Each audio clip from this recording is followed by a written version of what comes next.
What's up YouTube, it's your boy MX Style. This is how it's going down. Okay, so my videos might be slowed down because I've gone back to work, so I'm gonna have to figure out a way around it. But looking at the markets, we can see that they've taken a slight dip. Ethereum, it's gone down, sorry guys, this is in GBP. Let me just go to USD because I know it's easiest for everybody. So yeah, Bitcoin at 10.3, ETH at 600 and what am I talking about? ETH is at 368, Tether at $1. What a surprise! XRP 24 cents, so it's gone up from last week or so, which is quite good. And Polkadot still under 5%. So we'll be talking about Polkadot in this video. We'll be talking about Ethereum as well, Ethereum 2.0, and then we'll be talking about some overall news as well as the passive income streams that I'm planning to build up in the next couple of months and years or so. Defi, what do you want to do tonight? The same thing we do every night, Pinky. Try to take over the world. Having money on my mind, I have the money in my pocket. Bone marrow roasted, spread it on the rosemary bread, lightly toasted, drizzle with the vinaigrette. Looking at the biggest gainers, we have Waves and we have a Loopring and also Ampleforth.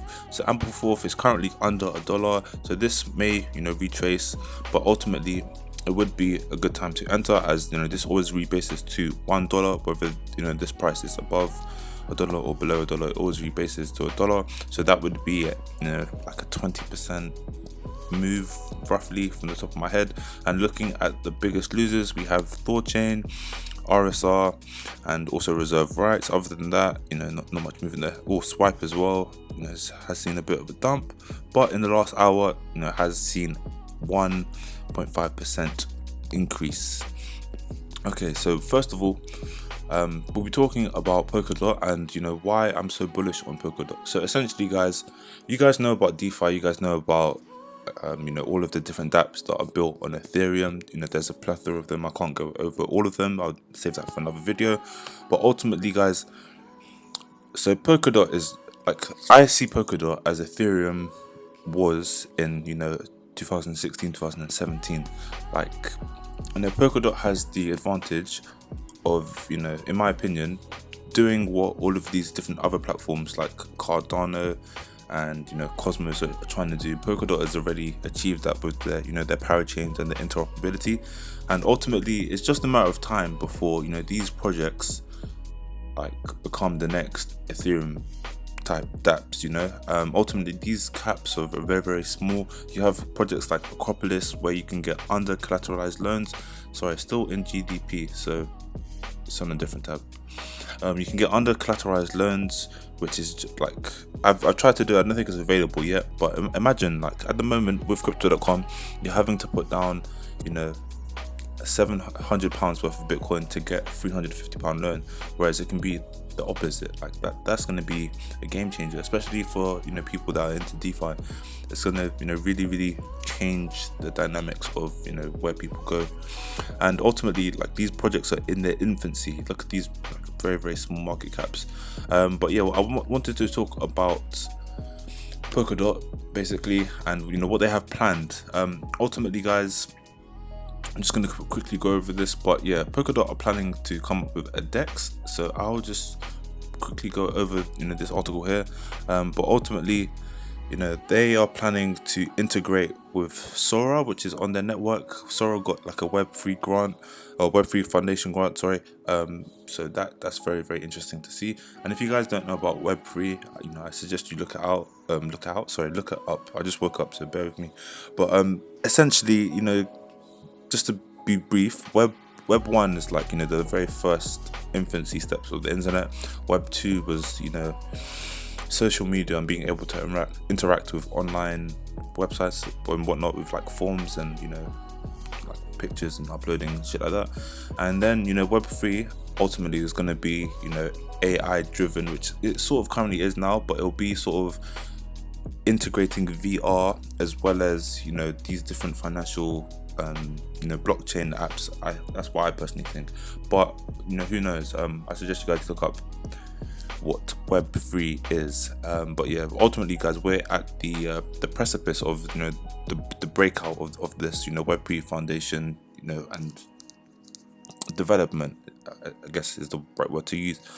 But it can make us very, very rich so long as we stay focused, and this isn't gonna get rich quickly. So anyway, so some of the different features about PokerSwap is that they're gonna be a beast of DeFi basically. There's been no ICO, there's no private sale or anything like that. It's gonna be available for everyone, which is beautiful. Yeah, ultimately they're gonna use Sora as their like a backup sort of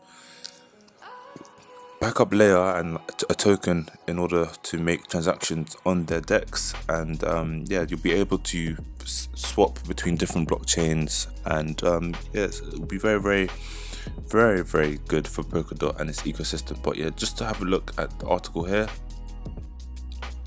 So basically, they're planning to build a multi-chain universe on Polkadot, and you can see with wrapped Bitcoin and RenBTC, the other wrapped protocol or other wrapped Bitcoin being used on the Ethereum blockchain is what people want to move assets from one chain to another for trading, convenience, arbitrage opportunities, and all the other good jazz. But there's no decentralized exchange on which to have access to multiple different assets on numerous chains. So that's where PokerSwap comes in. It's a DEX. If you guys don't know what a DEX is, I suggest you look it up. But ultimately, guys, there's going to be several different advantages of using the Polkadot ecosystem in comparison to a DEX on Ethereum. So I'll go over them now. But there'll be a multitude of assets. Number one, you'll be able to swap between a wide variety, which is amazing. Number two, there'll be lower fees, like you've seen with gas fees that look 152 Gwei. I don't even know what that would be in terms of dollar terms, but none of this anymore. There'll be none of this shit.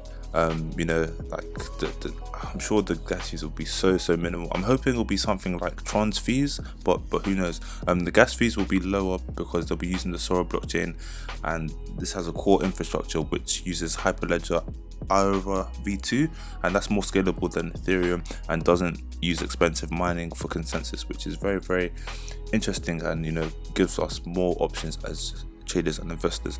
And also there'll be on-time transactions as well, which is another good feature, as well as an experienced team. So often, okay, so first of all, the person who built Polkadot, or the founder of it, I should say, because I'm not sure he built everything, but the founder of it, he was also behind the original Ethereum team.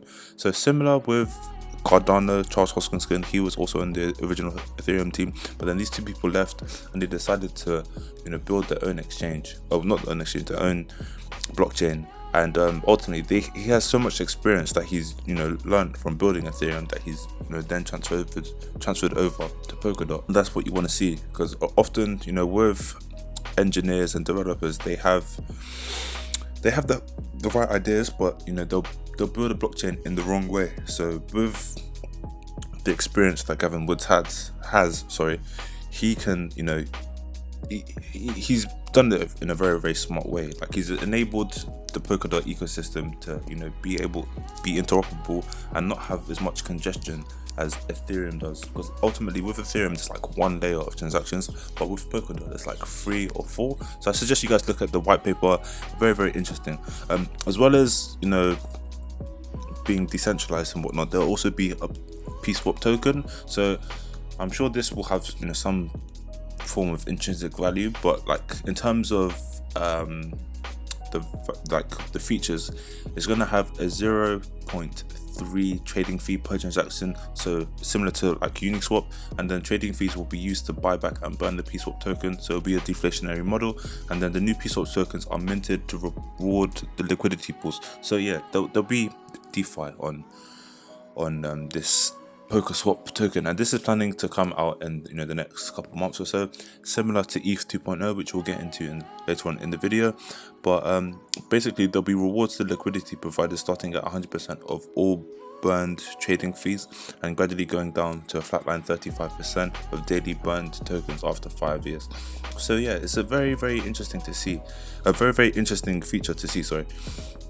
Also, like I mentioned, there'll be a Web3 Foundation grant. So basically, like I was saying, they'll be working with and integrating Sora, and Sora is the one who received the grant from the Web3 Foundation. But yeah, I suggest you guys have a look at this article. I'm not going to go over everything because otherwise this video will be way too long. But I'm just going to put the links in the description. You guys can check it out. But yeah, Sora, it'll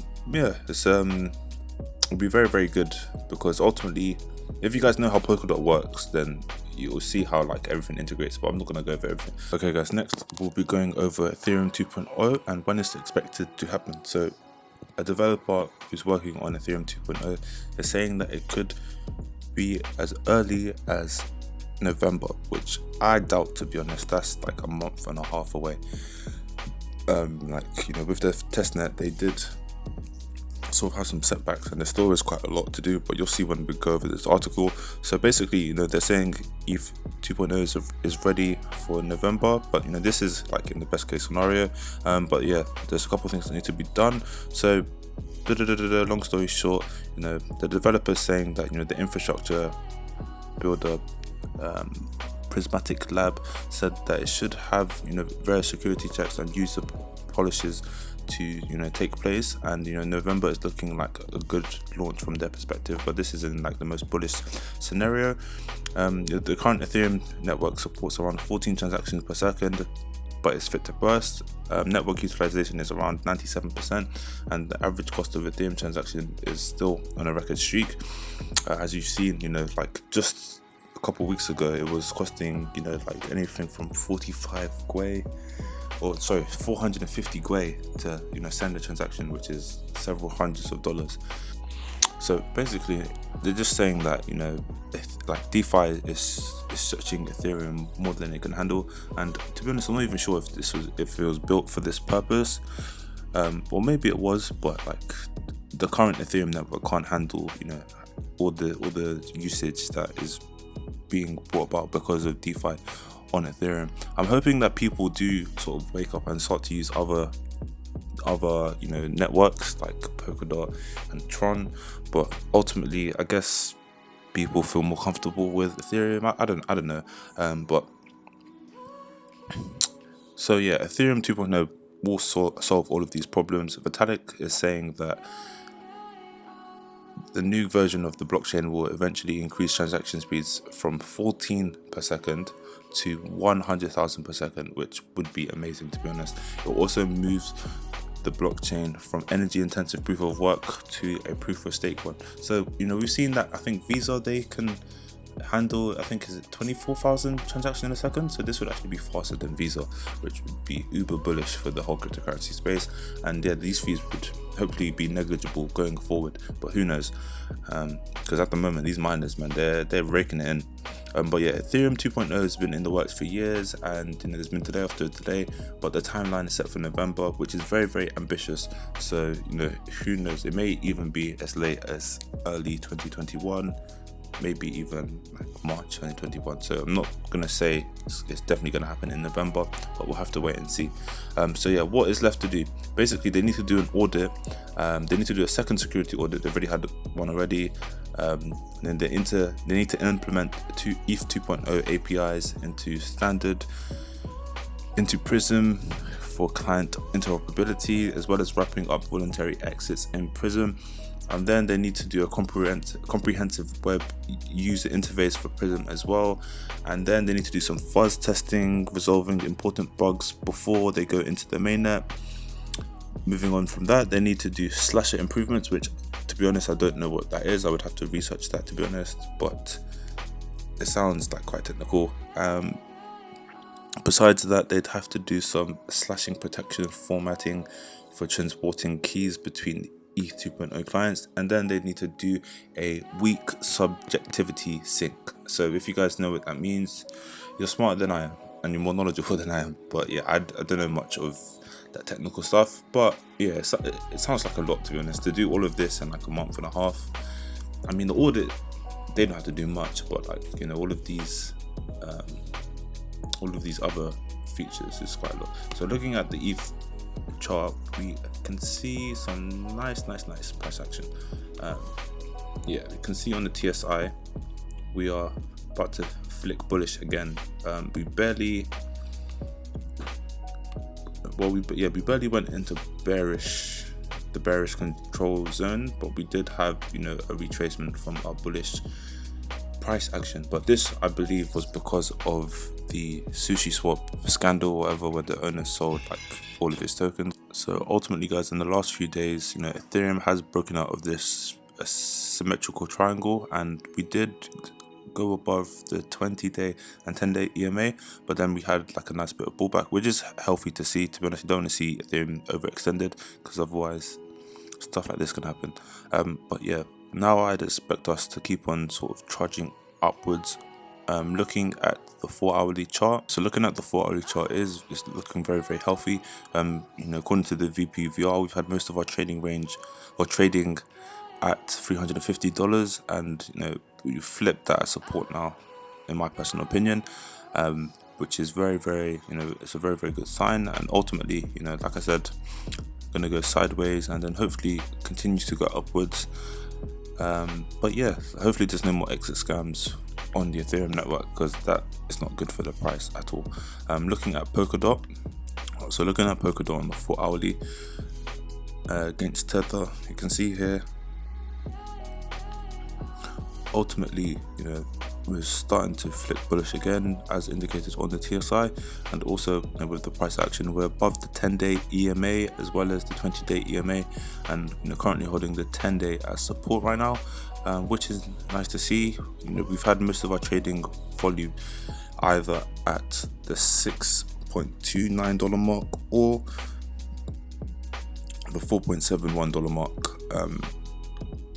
Can't really say this is an inverse head and shoulder, although you could say it's an inverse head and shoulders, although I don't really believe that's the case. But just a matter of time now before we, you know, continue to see bullish price action and all of the development that we're seeing on, you know, the different projects on the Polkadot ecosystem, and you know what the impact will be on the price, because ultimately it's a waiting game, guys. You know, this project is not going to moon straight away. It's going to take several months, if not years, before the whole crypto market sees its potential and its different features. And also depends on how quickly Eth 2.0 is released. If that project takes a long time to be released, and you know, Polkadot's Polkaswap is already, you know, there and waiting, then you know, it's just a matter of time before we see migration from traders and investors. I'm looking at the daily. Yeah, it's looking very, very good for Polkadot. We've seen here, you know, nice pumps and retracements, and you know, we had this fat retracement here, but with the daily as well, it's still looking very, very bullish, above the 10-day EMA and 20-day EMA as well. So I am gonna, you know, load up on some more Polkadot, to be honest, because this project is just super undervalued, especially for what it has planned, and you know how far along it is in this, you know, development, and how it just came out of nowhere, but it was an underdog in a sense. And yeah, it'll be a matter of time before we flip this $6, $7 mark as support, but it will probably happen by the end of the year, in my personal opinion, but don't quote me on that, not financial advice. So next up we have Zilliqa. Okay guys, so looking at Zilliqa on the daily, we can see here we are still significantly undervalued, so you know, continue to scoop up. Ultimately we have had a bounce off of this, you know, recent low, which was at the 0.013 cent mark, and this is a bounce off of our previous resistance in early or late May, and yeah, that is a very, very good sign for Zilliqa. Ultimately, you know, we are in a short-term bearish trend, because we are number one below the 10-day and 20-day EMA, as well as our Fibonacci retracement here, but that is because of, you know, the market dip that we saw in the last weeks/days. And ultimately, you know, so long as Zilliqa is under this 3-year resistance line, then we are going to be very, very undervalued, especially for what it has planned. Is sharding and all of its, you know, different features that are yet to be utilized by the whole cryptocurrency space. But yeah, like once we break above this 3-year resistance line, boy, whoever is holding Zil, they're going to be a very, very happy bunny. And yeah, we can see here that it is currently trading at one of the, this is currently, according to the VPVR, its highest trading range, and this has been shown throughout these last couple of months / years or so. A lot of the trading range has been at this level, and yeah, the VPVR shows that. And ultimately, if you're a Zilliqa holder, I would not panic at all, because this project is just getting started, guys. Just getting started. I'm looking at the 4 hourly. Yeah, so on the 4 hourly, still under the 10-day and 20-day EMA as well. The TSI is ticking bullish at the moment. It's having a small retracement. It's had this retracement from like 9 o'clock today, or yesterday, sorry. Yeah, just continue to dollar cost average into Zilliqa, as ultimately you are in a short-term bearish trend. But when this does decide to go bullish again, then these small moves aren't going to be any significance, to be honest. And looking at Digibyte, so looking at Digibyte, it's an interesting looking chart, to be honest. I wouldn't know how to categorize this. We had our peak in summer. Not saying my theory is true, but I do believe that because everyone was at home, the whole crypto market space was sort of inflated, as well as the Fed sort of printing money to like no end. But yeah, we are below the 20-day and 10-day EMA, but we are holding this Fibonacci retracement line as support at the moment, which is roughly around the 0.0217 cent mark, and you can see it's been respected from the last week or so. Ultimately, we are still in a sort of bearish trend according to the TSI, but it seems to be like the bearish trend is ending, coupled with the fact that we're holding this line as support. So I would hope to see sideways movement for the next couple of days / weeks, and then a retest of anywhere from this 0.026 mark to anywhere from a rapid or slow incline to test this 0.038 mark. But that would this move, I believe, would take several weeks or so, because it's not just going to shoot up. It may have some spikes, but ultimately it's not going to that's not going to be healthy for the price of Digibyte. Looking at the 4 hourly, you can see on the 4 hourly it's looking a lot better than the daily. Ultimately, it's still quite bearish on the TSI, but it's coming around nicely. We have seen a sort of a bearish crossover, however, both on the TSI and on the 10-day EMA, crossing over the 20-day EMA. But we are holding the 0.02 line as support, so that is what you want to see. So this may come down into the bearish territory, just for a couple hours, couple days or so. But ultimately, we are set to retest these upper levels here, and according to the VPVR, this is where most of our trading range has happened in the last weeks or so. So I would definitely expect us to come and retest these levels. But short term is looking quite bearish, because as I said, these two lines have crossed over. However, it could be a fake out, and we could be headed back up. But this is that that opinion of mine is supported by the current price action showed on the TSI. So that's that. So looking at the news for the day, so this is just a quick update from cointelegraph.com, and I would happen to agree with some of these coins. So ultimately, we've already talked about Bitcoin, but BNB that's definitely a coin to watch, as you know we've seen that they've integrated several different features. Number one being their burger swap, which I am not a bold supporter of, as it's just there's no real utility for it. It's just they're just trying to keep up with DeFi, to be honest.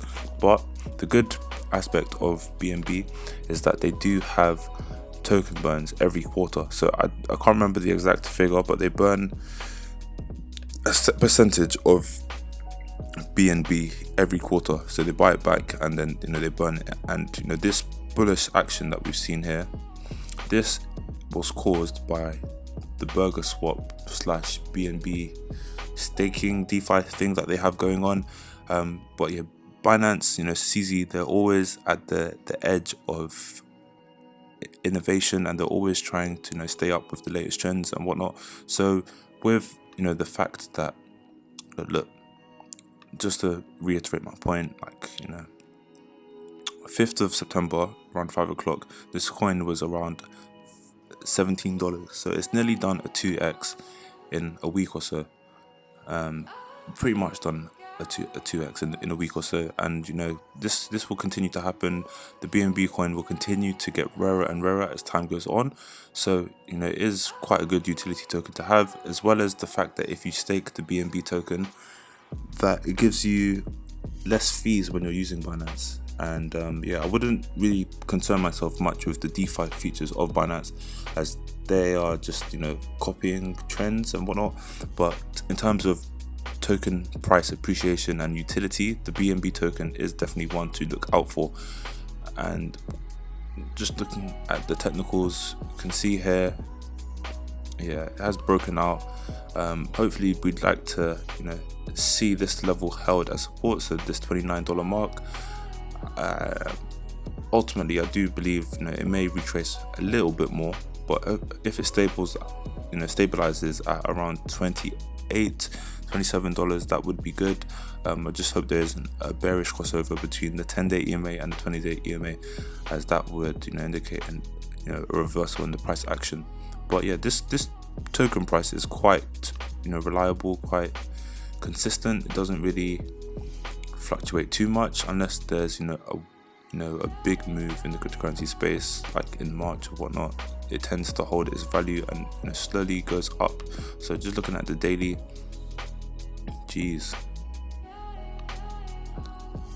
so this token is definitely one to have on your radar, to be honest, guys, especially with the token burns and all the DeFi features that they're planning to add.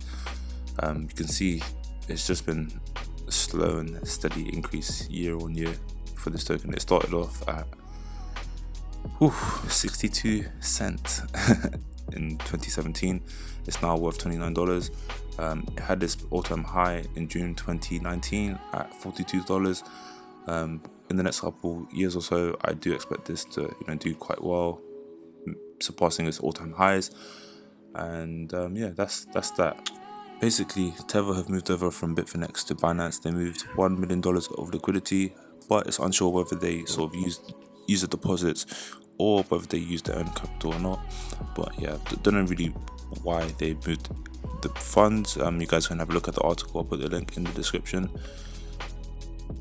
So before I end the video, just going to talk about a couple different DeFi passive income projects that I've started to use, and I'm hoping to see good returns of them in the next couple of months / years. So number one project that I started to use is BetFury. So basically with BetFury, it's a dApp on the Tron blockchain, and I don't know, maybe it's not for you guys, but I've seen it as an investment. So basically what you can do is you can mine the BetFury token, but you have to do it in a strategic way. So it's a gambling site, but you just have to make sure that you're mining the token in the right way. So what you do is you go onto all games here. Well, first of all, you can get free satoshis. It's not really worth your time unless you're sitting around at the computer all day, but to get the free satoshis, you go to here. Every 20 minutes you get 25 satoshis for free. You click withdraw, then you do a little capture thing, and then it gives you the satoshis. And with those satoshis, you then go to the game section, you go to dice here, then you go to either you select the 1 here or you select 95, and then you want to have the best odds. So if you're putting on 95, then you put roll under. If you are selecting 1, then you put it on roll over it. That gives you 95% odds for each one. So then you choose the amount of satoshis that you'd want to put in the bet or so, and then you just you put it on start. Basically what I've been doing is I would do anywhere from 1% to 5% of whatever my balance was, and then I just leave it on auto, but I'd make sure that I'd put this to 200% if there's a losing bet. And then you can see, let me just show you guys real quick. So it just automatically does these dice rolls, and what this does, this mines the BFG token, and you can see here the winnings. When it does lose, it doubles down on the bet, and then I somewhat get the money back. But ultimately over time your Bitcoin balance will deteriorate, which is part of the strategy. But what the benefit of this is as follows. So you can see here there's a Bitcoin dividend pool, there's a Tron dividend pool, USD dividend pool, and a BTT. Overall there's around $1 million in here, and this project it's got a long lifespan in my opinion, but it depends on how quickly you get in. Ultimately it will take several months for you to get a return on your investment, but when you have your return on investment, the dividends that you get there, it's all profit. So it can take depending on how much you put in, it will take a couple months to 10 months. It will take I think 6 to 10 months before I get my money back on this, but I'm completely fine with that. I'm happy to just sit back and let it do its thing. But yeah, you can see I have around 26k in BFG tokens. So just to put that into perspective, I'm gonna go to preve.com. So this is around maybe £1.50 a day, £1.70 a day, I don't know, I can't remember. There you go, £1.69 a day. And over a quarter, or over a month, sorry, that is around £50 a month. And then over a quarter, that is around 150. Yeah, there you go, around £152 each month. But what you need to remember, guys, is that with the upcoming bull run, the price of one Bitcoin and the satoshis that I have accumulated in here will also go up in value. So it will take me a lot longer, I'm hoping, than this 10 months based on these figures to get a return on my investment. So let's say Bitcoin goes up to its all-time high in the next 4 or 5 months or whatever. Like, it will take me half the time to get a return on my investment, if that makes sense. So from that point, it's just profits. So yeah, what you want to be doing is depositing Bitcoin, not TRX. I made that mistake. You want to deposit Bitcoin like so. Set up your Tron wallet first of all, link that, deposit Bitcoin. Then with the Bitcoin, that's when you do your strategies on the dice game. Also you can claim the free BTCs, but it's not worth it unless you really want those 25 satoshis. But like ultimately I wouldn't like worry too much if you're not claiming the 25 satoshis. But you can see here, based on the current dividend pool for Bitcoin, which is around 60 Bitcoin, that the current APR is around 420%, which is around a 4.2x return on my investment year on year. And yeah, this is without the price appreciation in Bitcoin. So so long as this value continues to grow, which I do believe it will, then ultimately my gains will just continue to happen. Dividends, they get paid out daily, and yeah, I'm just going to leave it there, just check on it like on a weekly, monthly basis sort of thing, and then collect it. There is like a £2 fee to withdraw your your prizes or whatever, your dividends. So that's why it's best to just like leave it. Yeah, that's if you want to withdraw it on the fastest time frame available.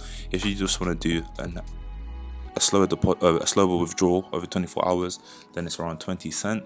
But you know, it depends on your time horizon. With this, you know, game here, either you look at it as gambling or you look at it as long-term investing. But you know, a lot of people have clocked onto this bet theory strategy in terms of getting their dividends in Bitcoin. But yeah, you can see here that there's people who are betting 31 Bitcoin, which is like hundreds of thousands of pounds. But ultimately, it just depends on your mentality. Like, either you see this as like gambling or you see this as investing. But just wanted to, you know, put, you know, the wider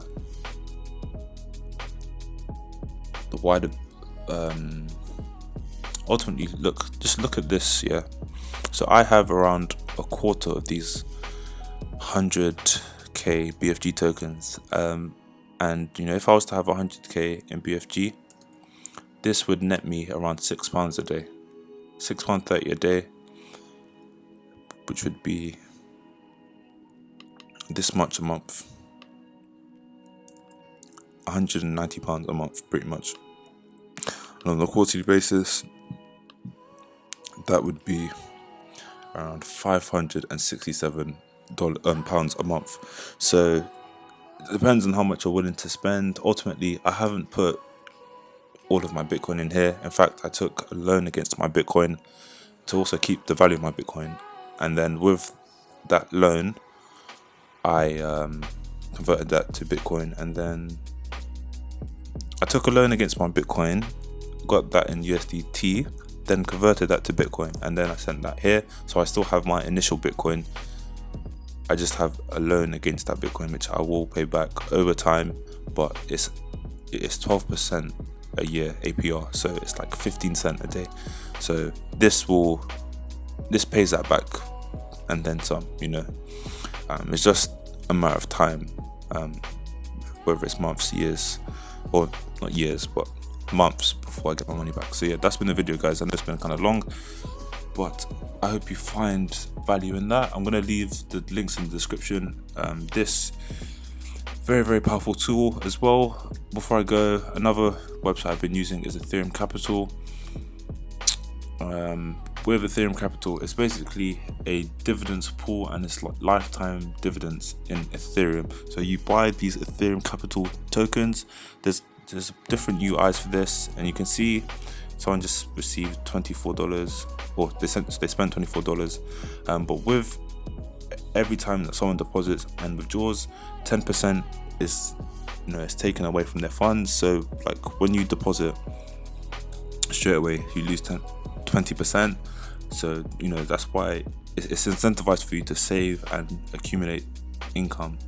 But yeah, since I started this, which is around, I think, on the 3rd of September, I've made £4.23 in dividends, and I've nearly regained my capital. So ultimately, this was around, I think, 340. I'd put in 477. This had gone down to like 340, maybe 350. Just the other day, it had gone up to 400. But this appreciates as, you know, the Ethereum price appreciates, and as more people put money into the pool. But yeah, there's 3 ways to make money with Ethereum Capital. So I will go over this in another video, but essentially, as people are buying and selling, you know, those are the 2 ways that you can make money, because 10% is taken from their funds each time, and then you get also dividends as well that you're paid out. So that's that. And then like once the sell price goes up in value as well, that's another way to make money from your Ethereum Capital. So yeah, it's a long-term play, but it's definitely worth it in the long run, as you can either, you know, take out your funds, or you can just keep them there, reinvest them.